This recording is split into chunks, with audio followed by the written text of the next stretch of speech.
The Europeans underdeveloped Africa.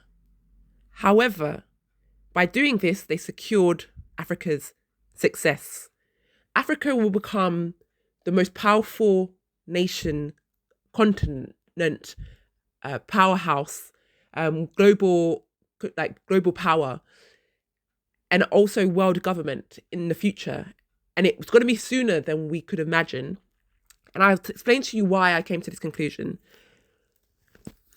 When the West went into Africa, destroyed it, underdeveloped it, and left, the Africans had a situation to deal with. They had, their resources were being stolen, and they had very little technology. But if you come to learn about technology, if you watch my AI video, you will know that AI will try to make us illiterate. We will become dependent on it, and we won't think for ourselves. So what Africa has now is thinking youth, thinking people with the ability to think, critical thinking, who can do without technology. Because what does technology do? Technology makes you dumb. You know how you have if you do a task, it takes a lot of skill, sometimes a lot of coordination. It takes different parts of your brain to do the task. But when technology was developed, it took over that task. So now you do the most simplest thing. So you're not actually using your brain. And this is one of the issues that they have. Because they don't use their brain, they rely on technology. They have underdeveloped themselves. So in a sense, they have handicapped themselves, and therefore they will not be able to compete in the future. And they're too far gone now in terms of technology, like letting people go. People are jobless. They're losing some of the skills that they had originally. And technology is doing all the work that they would have done, and also earning all the money. Because they have lost all these skills, all of this talent, all of this intellectual talent, they will not be able to compete with Africa, not in the slightest. Because as soon as you teach an African how to use one little thing, their mind will go like 10,000 miles ahead of somebody who's just used this thing to do one task for the last 10 years. So if you get what I hope this makes sense. So we will see Africa rise, all the black nations around the world who have been oppressed, they will now rise up because they have been put in a position of this. And I don't know, I feel like I heard someone say somewhere, or I read it somewhere, or I don't know what, but that the ancestors knew they were coming, but they did nothing.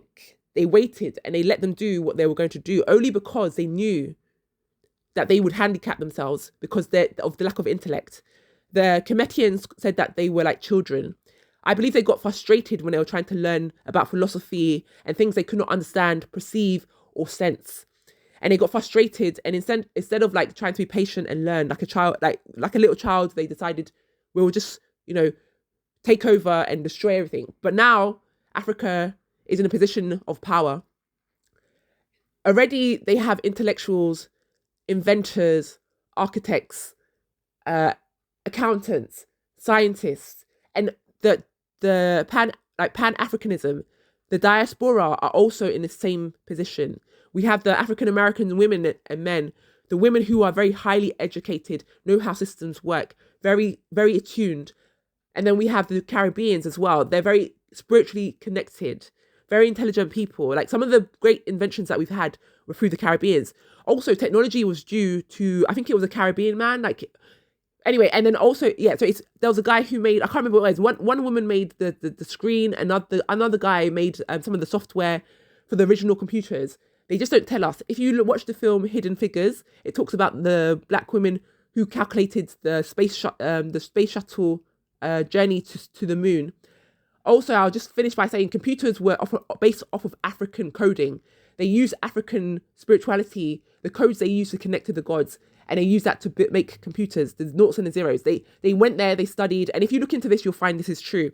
So now they have weakened themselves, they have put themselves in a position of vulnerability, and there's no way they will come out of this now at this point. It's far too late, and they've invested too heavily. And you see in America, they've invested too heavily into tech. All of their money is going into tech, and they're not turning back, and they're not listening to anybody.